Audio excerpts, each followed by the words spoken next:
What's up, guys? It's Reese. Hey, this is my response for Mike, Baseball Collector. He has 5,000 subscribers. Congratulations, Mike. It's a great idea, and I've watched quite a few of the videos, and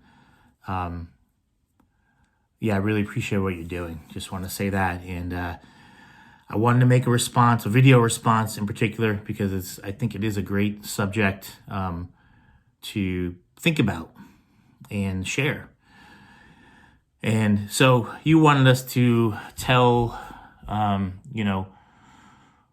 the YouTube community has influenced us in our collecting and YouTube and some of the influencers. And to me, it's been crazy, to be honest. I started collecting again about 3.5 years ago now.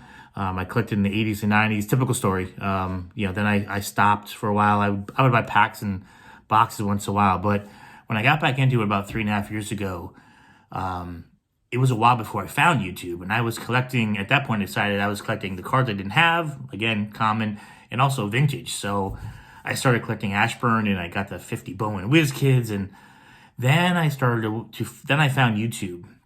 And I don't even remember how I searched or why, to be honest.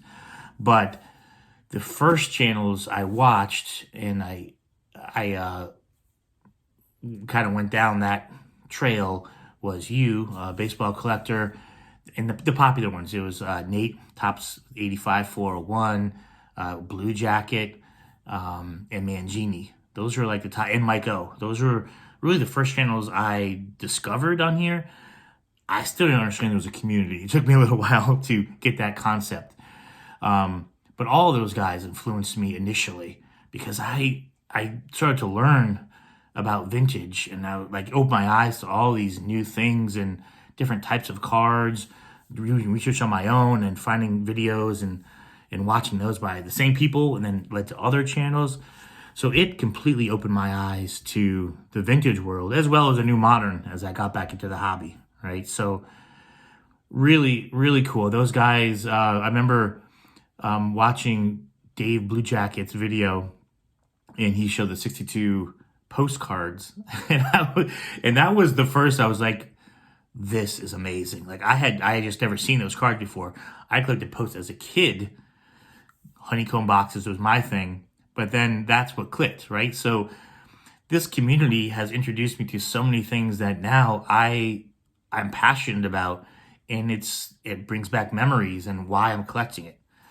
And Mike O is the other one. I just want to mention him too because he was one of the first people. One I saw him do his Philly stuff, and then I realized, or he said that he had the live card sales, and I still remember the first live card sale I went on by Mike O. I was like, adrenaline, couldn't wait to type in that name because it was like a competition. Like if I wanted the car, I was buying the Griffey, right, and Bo Jackson and my Philly stuff at the time, and going that route. And through that, I met people on that channel, and there was this guy that would come in like every week. I think his name was Wester Griff, right, and I went to see his channel. So all of a sudden, the community starts to grow for you, and then it starts to click. Like, wait a second, these guys know each other. They're bantering, they're talking. And that's when it finally hit home. It's like, wow, this is just awesome. And all those channels have influenced me. And then since then, I found more channels. I want to say some of the channels because they've just meant a lot. And I've commented on theirs and mine. And they were the earlier channels. And I know I'm going to miss some, but I'll apologize later. But shortly after that, I started watching Bowman 53 and Picker GMS, right? And Ken's Cardboard. And, oh gosh, I'm already forgetting some of the names. Oh gosh, this is horrible. Anyway, you get the idea. And I just went, David M. And Vintage Cards Steve. Right, all those guys, Tony Black, Reindeer Studios. So all these names that back then I was just a commenter. I would watch the videos and comment, and I really love that part of it, and that's part that I still love today. So what this community has given to me is that joy of actually just watching and commenting back and forth and showing appreciation of what they collected. I also love sending out care packages, right? And just going back and forth online. Now, the one thing that is interesting to me is like the community, how you get involved. So I mentioned Mike O. Like from Mike O's, I've met Big Scott 35 and Nina, who they both influenced me. I love Nina's passion and it led me down those type of commenting and talking to them, right, on Instagram, and Big Scott 35 commenting on his and watching his lives. So all those people have influenced me, and there's many, many more that I know I'm forgetting. But the interesting part about this is I am not a social icebreaker. Like, I don't even know how to say it. Like, I'm socially awkward when you first meet me. It is what it is.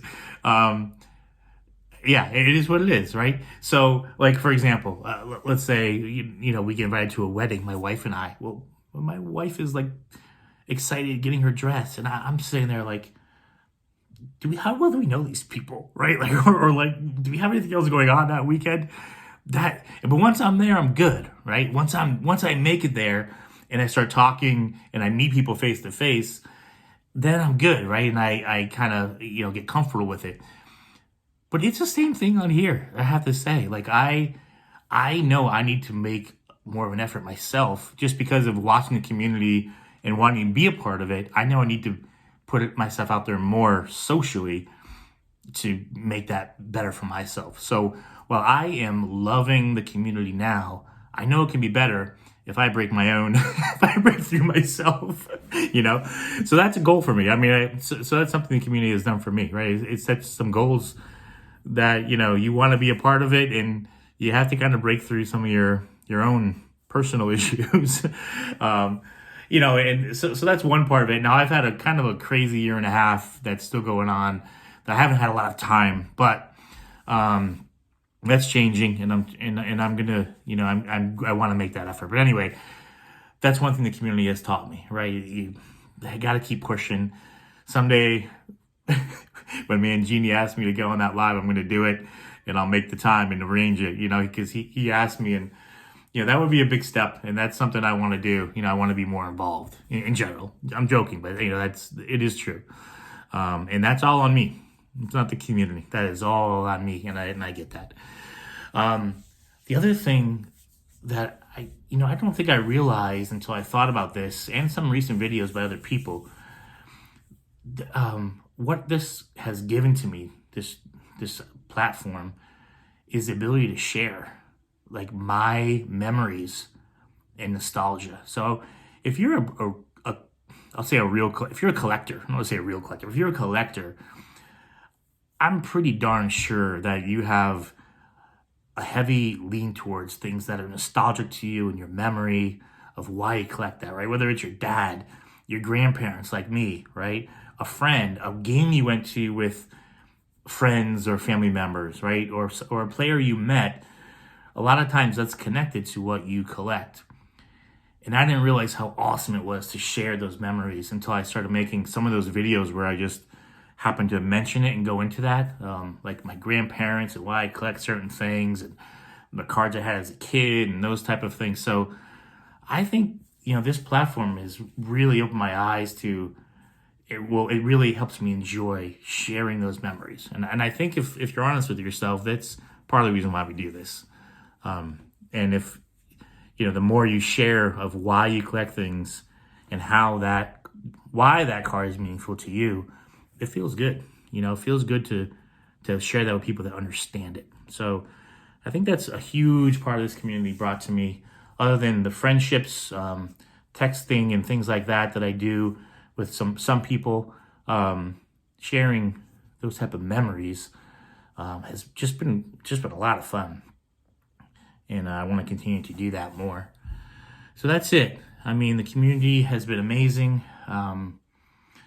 So many people that have influenced me. Everyone's channel that I watch, that I see what they collect and why, You kind of see things, you go, wow, I love that.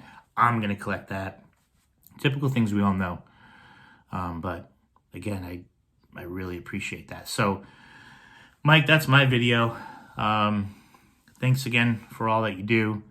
I do have to say, you know, when you went to side tangent, but when you went to my memory is horrible right now.